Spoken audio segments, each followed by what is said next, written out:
Good afternoon, second graders. Today I'll be reading chapter 9 from the BFG. The title of chapter 9 is called The Blood Bottler. And remember, the Blood Bottler is the name of one of the other giants. Suddenly, a tremendous thumping noise came from outside the cave entrance, and a voice like thunder shouted, "Runt! Is you there, Runt? I is hearing you jabbling. Who is you jabbling to, Runt?" "Look out," cried the BFG. "It's the Blood Bottler." But before he had finished speaking, the stone was rolled aside and a 50-foot giant, more than twice as tall and wide as the BFG, came striding into the cave. He was naked except for a dirty little piece of cloth around his bottom. Sophie was on the table. The enormous, partly eaten snozcumber was lying next to her. She ducked behind it. So remember, the BFG said that if any of these giants ever see her, they would just eat her right away. The creature came clumping into the cave and stood towering over the BFG. "Who is you jabbling to in here just now?" he boomed. So when he says jabbling, I think he means like talking to. "I is jabbling to myself," the BFG answered. "Pilful-whiz," shouted the Blood Bottler. "Bug swallop," he boomed. "You is talking to a human being. That's what I is thinking." "No, no," cried the BFG. "Yus, yus," boomed the Blood Bottler. "I is guessing you has snitched away a human being and brought it back here as a pet. So now I is winkling it out and guzzling it as extra snacks before my supper." Uh-oh. The poor BFG was very nervous. "There is no one in here," he stammered. "Why don't you just leave me alone?" The Blood Bottler pointed a finger as large as a tree trunk at the BFG. "Runty little scum skewer," he shouted. "Piffling little swish figgler, squimpy little bottlewort, prunty little pog swizzler, I is now going to search the primroses." He grabbed the BFG by the arm. "And you is going to help me do it. Us together is going to winkle out this tasteful little human being," he shouted. So here is what's happening in the BFG's cave. There's the BFG, and he, of course, is enormous. But as you can see, the Blood Bottler is even bigger. He almost makes the BFG look small. So he is much, much bigger. And they are both going to be going through the cave to try to find the human being, which we know is Sophie. So hopefully she can maybe find a good hiding spot. The BFG had intended to whisk Sophie off the table as soon as he got the chance and hide her behind his back. But now there was no hope of doing this. Sophie peered around the chewed-off end of the enormous snozcumber, watching the two giants as they moved away down the cave. The Blood Bottler was a gruesome sight. So just kind of imagine this. Ugh. His skin was reddish-brown. There was black hair sprouting on his chest and arms and on his stomach. The hair on his head was long and dark and tangled. His foul face was round and squashy-looking. The eyes were tiny black holes. The nose was small and flat. But the mouth was huge. It spread right across his face, almost from ear to ear. And it had lips that were like two gigantic purple frankfurters, which are hot dogs, sitting on top of one another. Craggy yellow teeth stuck out between the two purple frankfurter lips, and rivers of spit ran down his chin. Oh. So there's one more look at him. You can kind of see his face up close. It was not in the least difficult to believe that this ghastly brute ate men, women, and children every night. The Blood Bottler, still holding the BFG by the arm, was examining the rows and rows of bottles. "You and your pibbling bottles," he shouted. "What is you putting in them?" "Nothing that would interest you," the BFG answered. "You is only interested in guzzling human beings." "And you as dotty as a dog swaggler," cried the Blood Bottler. Soon the Blood Bottler would be coming back, Sophie told herself, and he was bound to search the tabletop. But she couldn't possibly jump off the table. It was 12 feet high. She'd break a leg. The snozcumber, although it was as thick as a perambulator, was not going to hide her if the Blood Bottler picked it up. She examined the chewed-off end. It had large seeds in the middle, each one as big as a melon. They were embedded in soft, slimy stuff. Taking care to stay out of sight, Sophie reached forward and scooped away half a dozen of these seeds. This left a hole in the middle of the snozcumber large enough for her to crouch in so long as she rolled herself up into a ball. She crawled into it. It was a wet and slimy hiding place. But what did that matter if it was going to save her from being eaten? So remember yesterday you had described to me what you thought a snozcumber is based on the last chapter, which of course it sounds disgusting to eat and all of that. But imagine having to go inside one. So Sophie scooped out all the seeds and slimy stuff from inside and made herself a little hole. So she's now inside a snozcumber so that she can be out of view from the blood butler. Suddenly, the blood butler grabbed the half-eaten snozcumber. Remember that Sophie's inside of. The BFG stared at the bare table. Sophie, where is you? He thought desperately. You cannot possibly be jumping off that high table. So where is you hiding, Sophie? So that's what the BFG is thinking. Like, where did she go? So this is the filthing, rotsome glubbage you is eating, boomed the blood butler, holding up the partly eaten snozcumber. You must be cockles to be guzzling such rub squash. For a moment, the blood butler seemed to have forgotten about his search for Sophie. The BFG decided to lead him further off the track. So the BFG is trying to distract him from looking for Sophie and is just going to try to talk to him about snozcumbers. That is the scrumdiddlyumptious snozcumber, he said. I is guzzling it gleefully every night and day.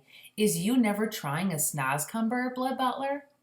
Human beings is juicier, said the blood butler said. You was talking Ramitat, the BFG said, growing braver by the second.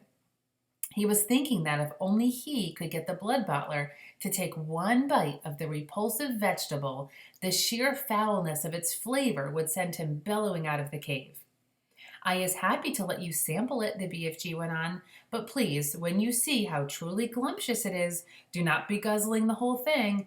Leave just a little snitchet for my supper. So the BFG is going to try to trick him into tasting it, and he thinks once he does, the blood butler is just going to run out of the cave. So he's tricking him into thinking that it tastes good. Also, keep in mind, the BFG doesn't know that Sophie is inside the snozcumber. If he knew, he wouldn't be having the blood butler taste it. The blood butler stared suspiciously with small piggy eyes at the snozcumber. Sophie, crouched inside the chewed-off end, began to tremble all over. You was not switch-fiddling me, is you? Said the blood butler. Never, cried the BFG passionately. Take a bite, and I am positive you'll be shouting, oh, how scrumdiddlyumptious this wonder veg is. The BFG could see the greedy blood butler's mouth beginning to water more than ever at the prospect of extra food. Vegetables is good for you, he went on.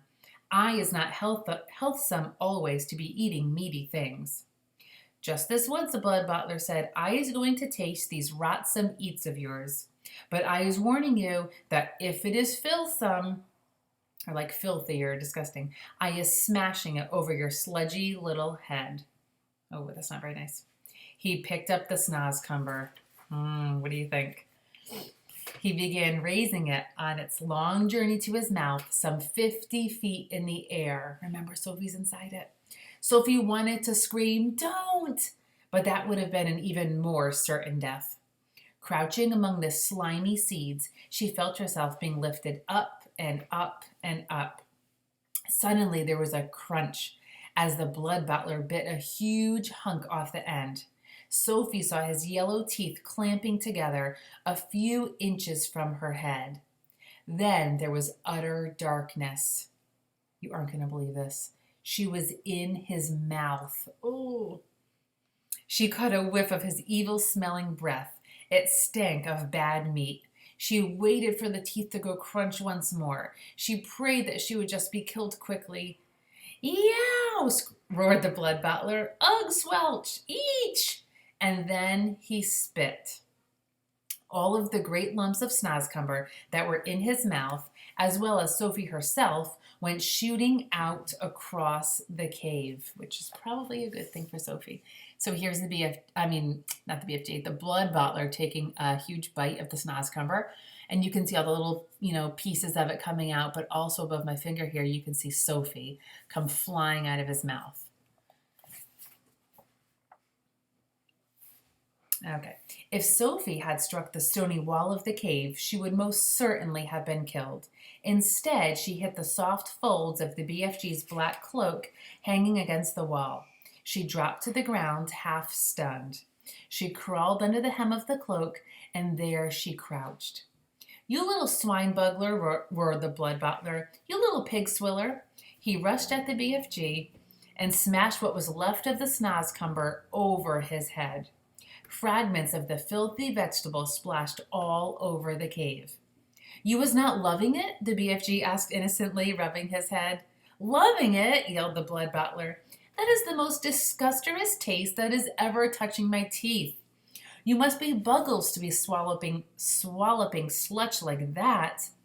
Every night you could be galloping off happy as a hamburger and gobbling juicy human beans." "Eating human beings is wrong and evil," the BFG said. "It is guzzling and glumptious," shouted the blood bottler, "and tonight I is galloping off to Chile to swabble a few human chili beans. Is you wishing to know why I is choosing Chile?" which is a country in South America. "I is not wishing to know anything," the BFG said, very dignified. So the BFG is at least really sticking up for what he believes in. "I is choosing Chile," the blood bottler said, "because I is fed up with the taste of Eskimos. It is important I has plenty of cold eats in the scuttling hot weather, and the next coldest thing to an Eskimo is a chili bean. Human beings from Chile is very chilly." "Horrible," the BFG said. "You ought to be ashamed." So, of course, Chile is the name of a country, spelled Chile. So Chile is the name of a country. Chili is also the name of a food. It's like a soup or stew kind of with, meat and like a red sauce, spelled Chili. And then there's the other chili, like your cold, your chili, spelled Chilly. So 3 different kinds of chili, and he's kind of using all 3 of them together, sort of. "Other giants is all saying they is wanting to gallop off to England tonight to guzzle school chidlers," the blood bottler said. "I is very fond indeed of English school chidlers. They have a nice inky flavor. Perhaps I will change my mind and go to England with them." "You is disgusting," the BFG said. "And you is an insult to the giant peoples," shouted the blood bottler. "You is not fit to be a giant. You is a squinky little squiddler. You is a pibbling little pitsqueak. You is a cream puffnut." With that, the horrible blood-bottling giant strode out of the cave. The BFG ran to the cave entrance and quickly rolled the stone back in place. "Sophie," he whispered. "Sophie, where is you, Sophie?" Sophie emerged from under the hem of the black cloak. "I'm here," she said. The BFG picked her up and held her tenderly in the palm of his hand. "Oh, I is so happy to be finding you all in one lump," he said. He means like all in one piece. "I was in his mouth," Sophie said. "You was what?" cried the BFG. Sophie told him what happened. Remember, the BFG didn't know she was inside the snozcumber. "And there I was, telling him to eat the filsome snozcumber, and you was inside of it the whole time," the BFG cried. "Not much fun," Sophie said. "Just look at you, you poor little chidler," cried the BFG. "You was all covered in snozcumber and giant spit." He set about cleaning her up as best he could. "I is hating those other giants more than ever now," he said. "You know what I should like?" "What?" Sophie said. "I should like to find a way of disappearing them, every single one." "I'd be glad to help you," Sophie said. "Let me see if I can think up a way of doing it." So here they are, the BFG and Sophie. The BFG is trying to help Sophie get a little bit cleaned up. Remember, she's covered in snozcumber and giant spit, which sounds horrible. Ugh, can't think of anything worse. All right. So the next chapter, which I'll read tomorrow, is a fun chapter. It's called Frobscottle and Whiz Poppers. So I will share that tomorrow. All right. See you later.